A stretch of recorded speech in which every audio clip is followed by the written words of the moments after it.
Bonsoir à tous, merci d'être avec nous sur RTI 1. Dans l'actualité, ce 19 février, le vice-président de la République de Côte d'Ivoire et le président de la BADEA, la Banque arabe pour le développement économique en Afrique, ont une rencontre en marge du sommet de l'Union africaine. La BADEA a renouvelé sa volonté de maintenir la coopération avec la Côte d'Ivoire et même d'augmenter son volume d'activité. Le président de l'Assemblée nationale effectue depuis hier, 18 février, une visite d'amitié et de travail en Égypte. Dès son arrivée au Caire, la capitale égyptienne, Adama Bictogo, s'est entretenue avec des investisseurs, ces hommes d'affaires qui se disent prêts à investir en Côte d'Ivoire. Lutte contre la déforestation, l'exploitation illégale du bois issu des forêts ivoiriennes constitue 15 à 20% du bois exporté sur l'espace européen. Depuis plus de 20 ans, les autorités de Côte d'Ivoire œuvrent à amener les États exportateurs de bois et dérivés à bannir tout bois issu de la déforestation. Et puis, afin d'évaluer la situation politique et sécuritaire dans la sous-région, un sommet extraordinaire de la CEDEAO vise d'importantes décisions, mais la CEDEAO réaffirme sa volonté de privilégier la voie diplomatique. Bienvenue à tous. La Banque arabe pour le développement économique en Afrique, BADEA, réitère sa volonté de coopérer avec la Côte d'Ivoire. Volonté donc renouvelée récemment lors de l'entretien qu'a accordé le vice-président de la République au président de la BADEA. Cette institution financière souligne que la Côte d'Ivoire est un partenaire crédible et envisage de ce fait d'augmenter son volume d'activité avec le pays. Mahama Traoré. Actualité oblige, la victoire des éléphants de Côte d'Ivoire à la récente Coupe d'Afrique des Nations de football continue de meubler les entretiens des plus hautes personnalités. Depuis Addis Abeba où se tenait le 37e sommet de l'Union africaine, Sidi Ould Tah, président de la Banque arabe pour le développement économique en Afrique, BADEA, est venu féliciter le vice-président de la République de Côte d'Ivoire pour ce sacre. Les deux personnalités ont également fait un tour d'horizon de la coopération entre la Côte d'Ivoire et cette institution financière. C'était aussi l'occasion de réitérer nos félicitations pour les excellentes performances macroéconomiques réalisées par la Côte d'Ivoire, performances macroéconomiques qui ont pu montrer la résilience de l'économie ivoirienne, même en période de crise internationale. La BADEA travaille aussi bien avec le secteur public qu'avec le secteur privé. Et dans cette perspective, nous allons, conformément aux orientations du gouvernement, nous allons mettre un accent particulier sur le logement. Sur le logement, mais aussi sur la transformation du cacao et sur la chaîne de valeur du cacao d'une manière générale, en plus du développement de zones d'habitat. Soulignons-le, la BADEA a déjà décaissé 45 milliards de francs CFA destiné à soutenir le gouvernement ivoirien en vue de la construction de 7500 logements économiques et sociaux dans les villes d'Abidjan, Bouaké et Yamoussoukro. Des échanges économiques plus importants se préparent aussi entre la Côte d'Ivoire et l'Égypte. Le président de l'Assemblée nationale de Côte d'Ivoire, hier pour une visite de travail, il a présenté les opportunités dans différents domaines aux hommes d'affaires égyptiens qui s'avèrent d'ores et déjà intéressés. Célestin Frodo et Moussa Konaté. Visite d'amitié et de travail du président de l'Assemblée nationale en Égypte. Pour cette première journée, Adama Bictogo entame ses entretiens avec le gouverneur du Caire, la capitale égyptienne. Khaled Abdel Ahal et Adama Bictogo échangent sur divers axes de collaboration. Nous sommes heureux vraiment d'accueillir la délégation du président de l'Assemblée ici au sein du gouvernorat. Nous allons dès maintenant mettre les bases d'une coopération entre la Côte d'Ivoire et le gouvernorat. Les prochains jours, nous allons avoir beaucoup d'échanges, de visites entre les deux délégations et qu'une coopération durable sera installée entre l'Égypte et la Côte d'Ivoire. Cette visite nous a permis de noter que le Caire comptait plusieurs bidonvilles. Nous avons vu un film qui nous a permis de dire que tout est possible. C'est possible donc de recaser les gens, de reconstruire. Ils ont transformé ces bidonvilles en villes modernes, les quartiers en quartiers modernes. Je lui ai aussi promis que j'en parlerai avec le gouverneur du district d'Abidjan parce que dans une concertation permanente et renforcée entre le district d'Abidjan et les communes, nous devons pouvoir donc trouver la solution au problème des bidonvilles. Renforcer la coopération entre la Côte d'Ivoire et l'Égypte. Aussi, approfondir les relations économiques. Un vœu cher aux deux pays. Au cours de cette séance de travail avec les hommes d'affaires égyptiens, il est question de projets d'investissement en Côte d'Ivoire. Nous bénéficions de beaucoup de technologies dans tous les domaines, que ce soit dans le domaine de l'industrie ou du commerce ou de l'investissement. Nous voulons transférer ces expériences de technologie ou cette technologie aux Ivoiriens. Nous souhaiterions que ce genre de relations continuent entre les hommes d'affaires ivoiriens et les hommes d'affaires égyptiens afin d'approfondir les relations et la coopération entre les hommes d'affaires des deux pays.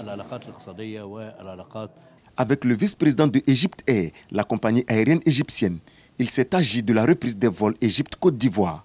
Dans nos échanges, il nous a donc confirmé de ce que Egypte Air, dans les mois à venir, disons au plus tard au mois de juillet, il ouvrira donc la ligne Egypte Air, donc ce qui permettra d'avoir une fluidité entre l'Égypte et la Côte d'Ivoire.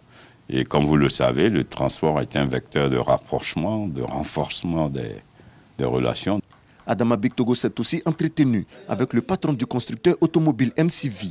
Toutes ces rencontres avec les investisseurs égyptiens visent à créer un cadre de collaboration sur le plan économique.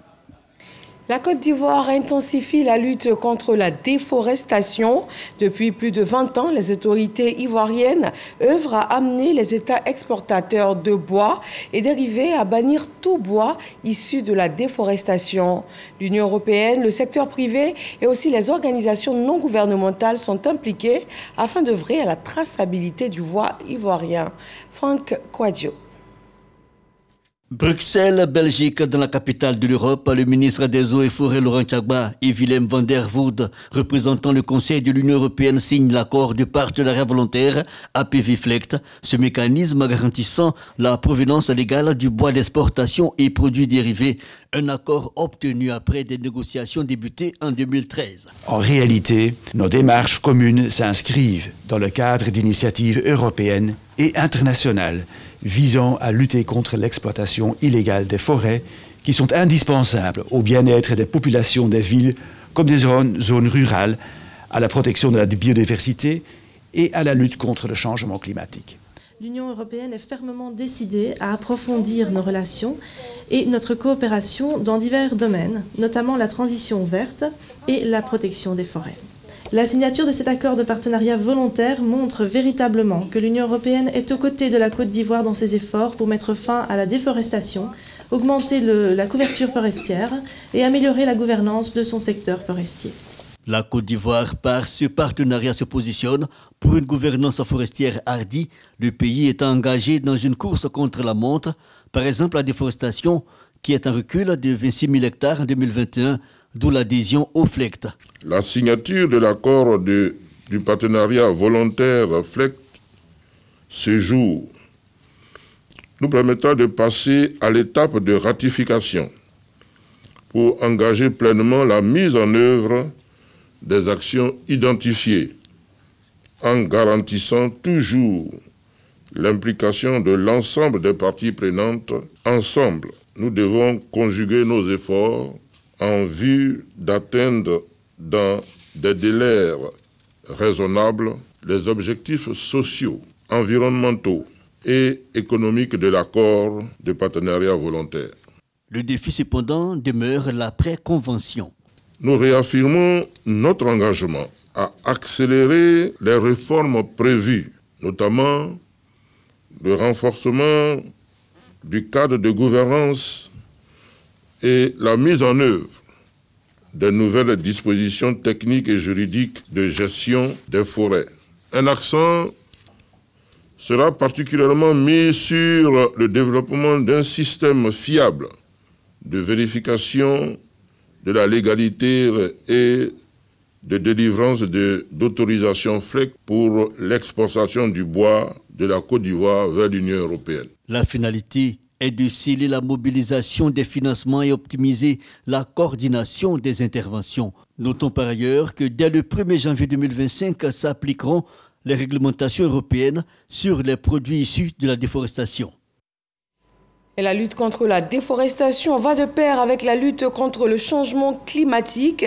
Ce phénomène se caractérise ces dernières semaines, notamment par de fortes chaleurs en Côte d'Ivoire. La commune de Boaké n'y échappe pas. Selon les prévisions météo, il faut se préparer à des jours et à des nuits encore plus chaudes dans les jours à venir. Et afin de faire face à ces conditions climatiques très chaudes et limiter les risques sur la santé, des spécialistes proposent quelques conseils pratiques dans ce reportage de Boubacar Silla, commenté par Kader Sogodogo.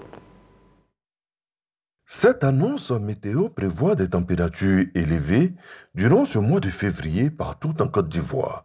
Selon les prévisions météorologiques, les mois de mars, avril et mai seront des périodes de canicule partout dans le pays.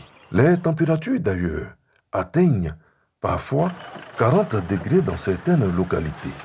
Boaké n'échappe pas à ce phénomène. Il fait très chaud, même à l'ombre même. La nuit comme dans la journée. Tu as un ventilateur là même là, le vent des ventilateurs là même là, c'est chaud. Mes enfants là, ils dorment au salon. Moi-même, je viens jusqu'à la terrasse avec mon mari.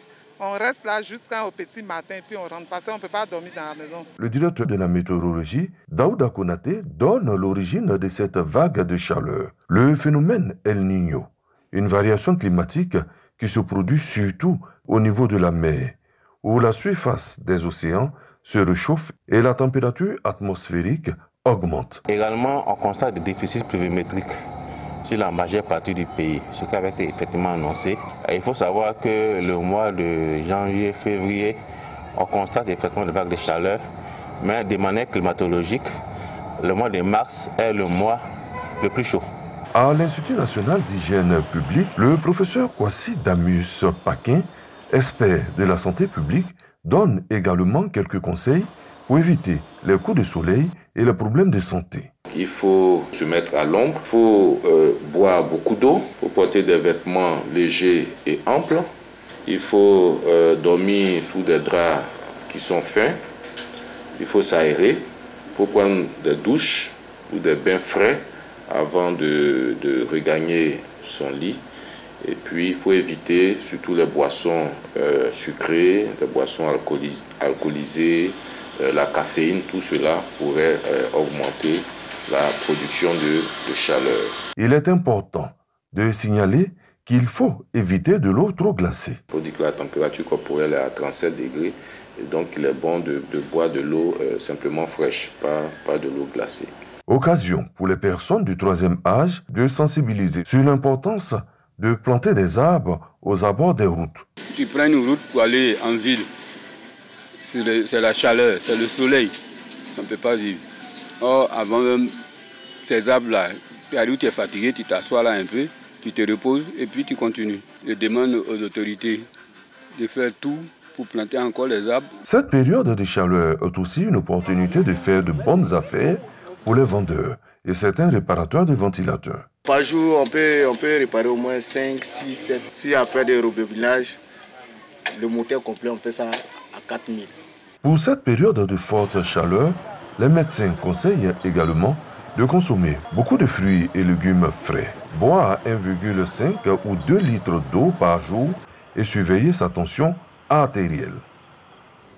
Cette grosse vague de chaleur, plusieurs pays y sont confrontés. Dans le sud de la Côte d'Ivoire, Grand Lao en subit les effets de plein fouet. Le village pourtant historique de Laopanda est en train de disparaître progressivement.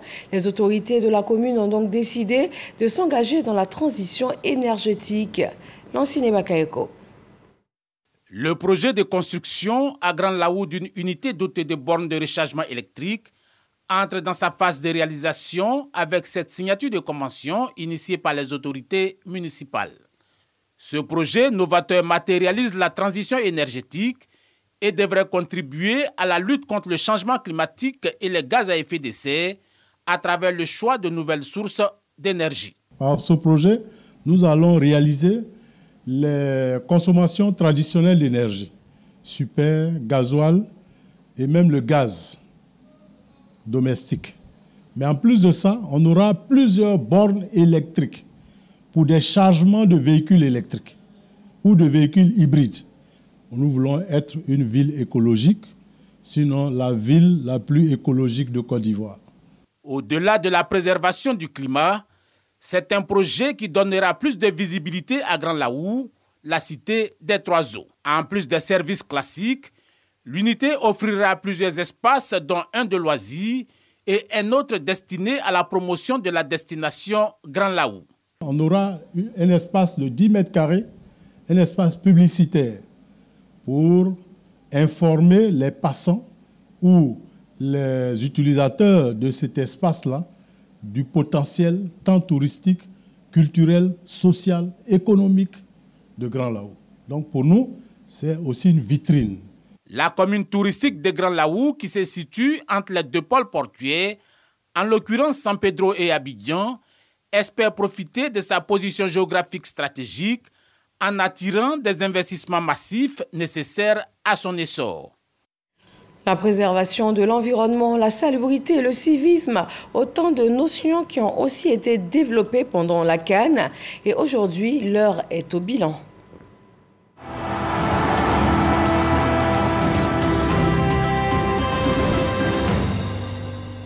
L'Agence nationale de gestion des déchets, autorité de régulation de la filière des déchets solides en Côte d'Ivoire, dresse le bilan, notamment sur les différentes opérations de salubrité pendant la période de la CAN. Et selon le premier responsable, plus de 4000 tonnes de déchets ont été collectées durant cette CAN. Grâce Kando. Pour une gestion optimale des déchets durant la CAN, la NAGED, l'Agence nationale de gestion des déchets, a mis en place des stratégies en partenariat avec le COCAN pour assurer la propreté des stades de compétition et des zones d'accueil. Plus de 900 volontaires ont été recrutés dans un contexte où environ 2 millions de visiteurs ont été enregistrés pendant la 34e édition de la Coupe d'Afrique des Nations. Le stade est grand. Il y a un groupe pour les toilettes, il y a un groupe pour le VIP et le VVIP. Il y a un autre groupe pour les gradins. Il y a un autre groupe aussi pour les gradins du VIP. Et il y a un autre groupe aussi qui circule dans la cour pour voir si les spectateurs n'ont pas laissé les déchets. Et aussi, il y a des femmes aussi qui vendent la nourriture aussi. On doit leur montrer les aliments qu'on doit mettre dans le sachet, les recyclages. On doit leur montrer les différentes couleurs de sachets, comment ils doivent l'utiliser. Pour ce qui concerne la canne zéro déchet, à San Pedro a été une réalité. Ici, les sachets bleus et jaunes sont les déchets recyclables. Ce sont les cartons, les sachets et les gobelets ou encore les bidons d'eau et puis de boissons. Ce sont ces déchets qui sont réutilisables. Maintenant, les sacs noirs, c'est pour les déchets qui sont organiques, les déchets qui ne sont pas récupérables. C'est les restes d'aliments et les déchets verts et des take-away. Un travail apprécié par les visiteurs. Il y a un travail qui a été fait au niveau de l'entretien, au niveau du recyclage. Il n'y a même pas des ordures dans la rue, dans le stade, tout est propre, même à l'intérieur, tout est propre. Sur la période de la compétition, il a été collecté dans les infrastructures sportives et non sportives de la CAN près de 400 tonnes de déchets, dont 60% d'organique et 40% de recyclage. On a eu comme objet de recyclage les capsules de bouteilles qui ont été utilisées pour fabriquer des goodies à l'effigie de la mascotte de la CAN. Nous avons eu, avec les papiers, des rouleaux de papier hygiénique, on a eu des centaines, voire des milliers de boîtes de Kleenex. On a eu également d'autres articles. Et pour le reste du plastique, nous sommes en train de fabriquer des tables-bancs. On va également fabriquer des alvéoles dans lesquels on peut déposer les œufs et le reste pour en faire des pavés. En termes de perspective, la NAGED compte à maintenir le niveau de salubrité atteint durant la CAN. Au-delà du district d'Abidjan, nous avions plusieurs villes qui étaient concernées, donc les villes hôtes de la CAN. Mais en dehors même des villes hôtes de la CAN, vous avez des villes qui sont touristiques, qui ont fait l'objet également d'une attention particulière de la part des services de la NAGED. La CAN a été un vecteur puissant de sensibilisation aux éco-gestes. C'est pourquoi nous allons continuer dans cette dynamique et nous entendons donc maintenir une partie du dispositif que nous avions mis en place pendant la CAN, notamment l'utilisation des jeunes volontaires au niveau des mairies pour maximiser tout ce qui nous a permis d'obtenir ce niveau de salubrité satisfaisant. Pour les 5 prochaines années, l'Agence nationale de gestion des déchets compte étendre le projet de tri et de valorisation des déchets dans les communes et partant sur l'ensemble du territoire. Depuis le 11 février dernier, vous le savez, le maillot de la Côte d'Ivoire arbore fièrement 3 étoiles. Cette CAN organisée de main de maître vaut au pays des félicitations venant de tout le continent et même au-delà. À Abidjan, une 50aine d'artistes se réunissent afin de célébrer la victoire et aussi célébrer le chef de l'État et tout le gouvernement pour cette organisation de taille. Serge Pacom Didi et Abou Sanogo. En lieu du spectacle, et du beau monde sur le site pour célébrer et magnifier le président de la République Alassane Ouattara pour l'organisation réussie de la 34e édition de la Coupe d'Afrique des Nations. Des notes de l'hymne officiel de la CAN interprétées par le groupe Magic System, repris en chœur par les spectateurs venus de toutes les communes du district d'Abidjan. Ce concert pour dire merci au président de la République, à travers lui dire merci à tout le peuple. Nous avons reçu une belle CAN où les Ivoiriens ont été sympas, ils étaient dans l'unité, dans la paix. Quand quelqu'un travaille, il faut qu'on ait la culture du remerciement, la culture de la reconnaissance, la culture de l'excellence. Des artistes de toutes tendances ont donné de la voix pour dire bravo aux éléphants de Côte d'Ivoire pour leur sacre et témoigner leur reconnaissance au président de la République Alassane Ouattara. En 92, tu étais Premier ministre. La Côte d'Ivoire a eu son premier trophée. 2015, pendant ton deuxième mandat là, et nous les éléphants, on a eu notre deuxième trophée au Brésil. Cette année, tu nous donnes le 3e. C'est une bonne initiative. Le président le mérite. Le président a trop bara. Le président a bara. Et il mérite ça. Il mérite plus que ça même encore. C'est une très bonne initiative que de lui faire cet hommage-là, parce qu'il le mérite. Notre CAN a été bien organisé, tout le monde le dit, ce n'est pas moi qui le dis, ça se dit partout dans le monde que c'est la meilleure CAN d'Afrique. En plus, on a remporté la coupe. Franchement, je suis heureuse et fière et je voudrais dire merci au président de la République et merci à nos joueurs. Ils se sont tous succédés sur scène pour des prestations enlevées et ont réussi à égayer le nombre public. Un public reconnaissant également au chef de l'État Alassane Ouattara.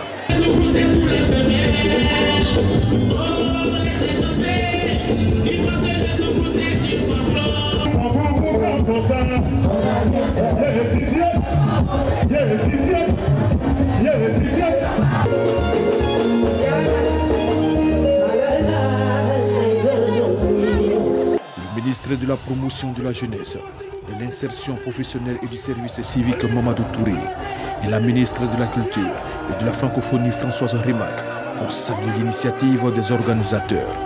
Mais une très belle cérémonie et bravo aux organisateurs dans la dynamique donc, de cette victoire donc, de la CAN, offrir un tel spectacle avec des artistes qui de façon bénévole et gratuite ont décidé de prester pour les jeunes, mais surtout pour rendre hommage au chef de l'État, pour tout ce qu'il a pu apporter donc, à notre pays, pour ce qu'il a pu apporter à la jeunesse ivoirienne. On ne pouvait que s'associer à un tel événement. On est évidemment extrêmement émus et heureux que cet hommage soit rendu au président de la République, car c'est lui qui avait prophétisé en disant qu'il voudrait que cette Coupe d'Afrique des Nations soit la meilleure jamais organisée. Ça a été une réalité. Il avait prophétisé en disant jamais 2 sans 3. Ça a été réalisé grâce au brillant parcours de nos éléphants. Plusieurs artistes ont communié avec leurs fans pour dire merci au président de la République, Alassane Ouattara.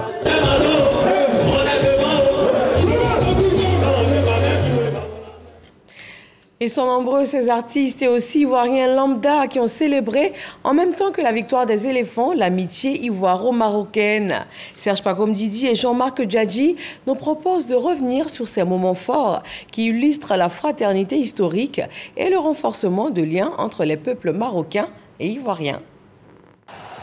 Le drapeau marocain flotte au stade Alassane Ouattara de Bimpe. Plus qu'une image, ce geste témoigne de la reconnaissance du peuple ivoirien au Maroc pour la qualification en 8e de finale de la dernière CAN. Une qualification apparue comme un ouf de soulagement pour les éléphants de Côte d'Ivoire et même pour le peuple ivoirien. Oh, le bon ballon, la remise instantanée d'Achraf Hakimi, c'était difficile. Une célébration en 8e de finale également célébrée au Maroc. Abdelmalek Ketani, ambassadeur du Maroc au Côte d'Ivoire, revient sur ces moments forts. J'ai été très ému de voir le drapeau marocain sur les grands écrans et surtout les joueurs ivoiriens avec le drapeau marocain. Et ça montre les valeurs intrinsèques et les valeurs profondes du peuple ivoirien, l'amitié, la reconnaissance, la fraternité entre nous. Et ça sera marqué dans l'histoire à jamais. Maroc-Côte d'Ivoire, une fraternité qui date de plusieurs décennies, mais encore plus renforcée lors de cette CAN 2023. Hadj Lazrak Larbi, marocain d'origine vivant en Côte d'Ivoire depuis 1956, est un bel exemple d'intégration. Le Maroc, la Côte d'Ivoire, c'est des frères, c'est irrévocable, c'est indiscutable. Mais avec cette Coupe d'Afrique, ça a encore plus renforcé les liens fraternels. Le Maroc était qualifié, mais ne peut pas voir son frère en train de se noyer et puis l'abandonner. Ils se sont donné à fond. Je dis merci aux Marocains en tant que Marocains ivoiriens. Hadj Lazrak Larbi, père de 5 enfants, tous nés en Côte d'Ivoire, dont le tout dernier, l'artiste humoriste Wallace, cet Ivoirien de cœur. Aujourd'hui, moi, mon pays, le Maroc, qui qualifie mon pays, la Côte d'Ivoire, c'est double fierté. J'ai pendant plusieurs années combattu pour pouvoir montrer aux Marocains à quel point les Ivoiriens sont des personnes extraordinaires et inversement. Aujourd'hui, la CAN est venue juste prouver tout ce que je me suis cassé la tête à dire à tout le monde depuis tant d'années. Ces deux peuples qui sont presque identiques, qui se ressemblent énormément. L'Ivoirien Brahima Diaby, membre de l'Union africaine des transporteurs et de la logistique, dont le siège se trouve à Casablanca au Maroc, témoigne lui aussi de l'excellence des relations entre la Côte d'Ivoire et le Maroc. En tant que transporteurs, nous les connaissons, parce que nous avons l'habitude de les côtoyer aussi bien à Abidjan ici qu'à Casablanca, qu'à Rabat. Le président de notre organisation continentale est marocain, et chaque fois que nous sommes invités là-bas, nous sommes témoins donc de ce qu'on appelle l'accueil avec le sourire, cette fraternité qu'ils ont avec les Ivoiriens, cet amour qu'ils ont pour notre pays. Pour beaucoup d'observateurs, la CAN 2023 est perçue comme la meilleure CAN jamais organisée, ce que confirme l'ambassadeur du Maroc en Côte d'Ivoire. J'aimerais saisir cette occasion pour féliciter son Excellence le Président Alassane Ouattara, Madame la Première Dame, tout le gouvernement de la République de Côte d'Ivoire, ainsi que toutes les personnes qui ont travaillé d'arrache-pied pour faire de cette Coupe d'Afrique des Nations la plus belle des Coupes d'Afrique. Nous avons vécu des moments d'anthologie inoubliables et qui resteront dans notre cœur jamais. À l'instar du sport, la culture est aussi un facteur de rapprochement entre les deux peuples. Ce concert de la chanteuse marocaine Sophia, accompagnée de musiciens ivoiriens à l'Institut français, est un exemple palpable. On parle maintenant de sécurité alimentaire en Côte d'Ivoire. Le programme de production alimentaire d'urgence a été lancé à Korogo, dans le nord du pays. Il vise à réduire significativement les importations des produits alimentaires de base à travers l'accroissement de la production de riz, de maïs et de manioc. Ami Sissoko. Le ministre d'État, ministre de l'Agriculture, du Développement rural et des productions vivrières, Kobena Kwasi Adjoumani dans le Poro. À Sologo, sous-préfecture de Tioro, dans le département de Korogo, il lance officiellement le programme de production alimentaire d'urgence de la région de Possi, et ce après les étapes de Gagnoa et Sakassou. Ce programme vise à réduire les importations des produits alimentaires de base. Merci au ministre d'État pour ce beau geste qui va permettre à nous les producteurs de nous booster pour que enfin cette campagne, la campagne 2024-2025, soit une bonne campagne. Ça nous soulève. La base de la production et le résultat de la production, c'est les intrants. Et la semence certifiée, je dis merci au ministre. Le programme de production alimentaire d'urgence de Possi est une initiative du gouvernement. Il va durer 2 ans et ce sont des milliers de producteurs qui en bénéficieront. Nous allons mettre à la disposition des producteurs sur tout le territoire national 3600 tonnes de semences hybrides de maïs pour une mise en place sur une superficie de 110 000 hectares. 3894 tonnes de semences de riz pour couvrir plus de 88 000 hectares. Financé par la Banque africaine de développement et le gouvernement japonais à hauteur de 170 milliards de francs CFA. Il est mis en œuvre par le ministère de l'Agriculture, du Développement rural et des productions vivrières. Il s'agit de rendre disponibles plus de produits alimentaires de base et de contribuer ainsi à la réduction de la cherté de la vie, une priorité nationale. Pour la région du Poro, 7560 producteurs de riz sont actuellement inscrits dans cette première phase de l'opération pour bénéficier de 4902 tonnes d'engrais urée et NPK et 424 tonnes de semences de riz. Depossy vise aussi à amortir l'impact des chocs exogènes et de renforcer la souveraineté alimentaire du pays. Au total, ce sont 800 000 producteurs qui bénéficieront de l'appui du gouvernement en semences améliorées et en engrais de qualité. Dans la commune d'Abobo, un incendie avait causé un décès et laissé derrière lui une cinquantaine de personnes sinistrées le 1er février dernier. La ministre de la Cohésion nationale, de la solidarité et de la lutte contre la pauvreté est allée cet après-midi apporter son soutien et celui du gouvernement aux victimes. Michel Mambo. Des vivres, des non-vivres et une enveloppe de plus de 4 millions de francs CFA. L'assistance du gouvernement aux familles sinistrées suite à l'incendie survenu il y a de cela quelques semaines au quartier Belleville dans la commune d'Abobo. Disons merci et vraiment merci à la délégation qui sont venus nous dire pour les premiers jours et aujourd'hui, madame aussi, notre maman. Et nous disons merci au président de la République d'avoir pensé à nous.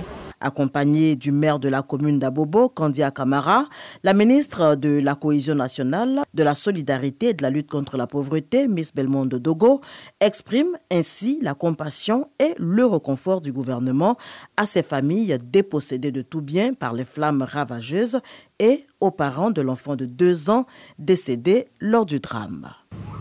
53 familles ont été affectées par cet incendie.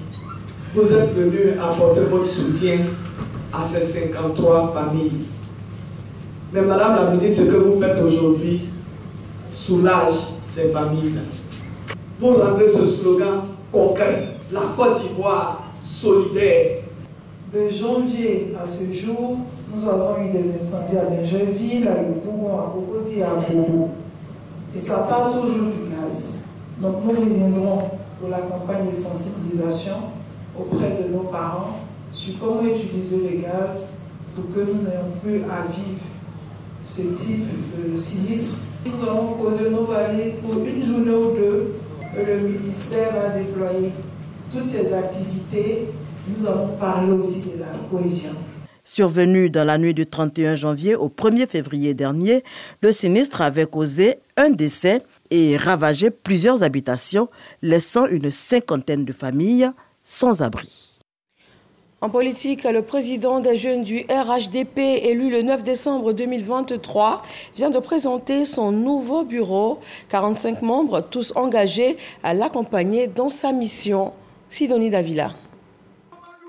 C'est ce lundi après-midi que le bureau de la jeunesse nationale du RHDP a été rendu public. Composé de 45 membres, ce bureau se veut représentatif de toutes les régions de la Côte d'Ivoire. Il était important pour nous de tenir compte de toutes les sensibilités au niveau de toutes les régions. Nous avons pu représenter 24% de femmes dans notre bureau, ce qui est quand même largement au-dessus de ce que nous avons vu ailleurs. Nous pensons avoir respecté la logique de la géopolitique parce que nous serons en mission dans tout le pays afin de garantir la victoire. C'est avec cette nouvelle équipe que Koné Mamadou entend relever les défis auxquels les jeunes du RHDP feront face. Du 23 au 25, nous serons en séminaire en vue de réfléchir déjà à la feuille de route de tous nos délégués départementaux jeunes, en vue d'adopter les règlements intérieurs de la jeunesse du parti et en vue de définir aussi la matrice d'action.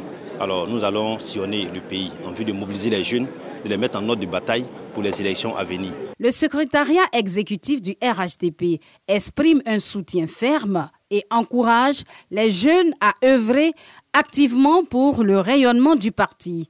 Le combat politique est rude, est long et nous comptons sur vous, nous comptons sur la jeunesse, nous comptons sur votre mobilisation, nous comptons sur votre esprit d'organisation et d'animation.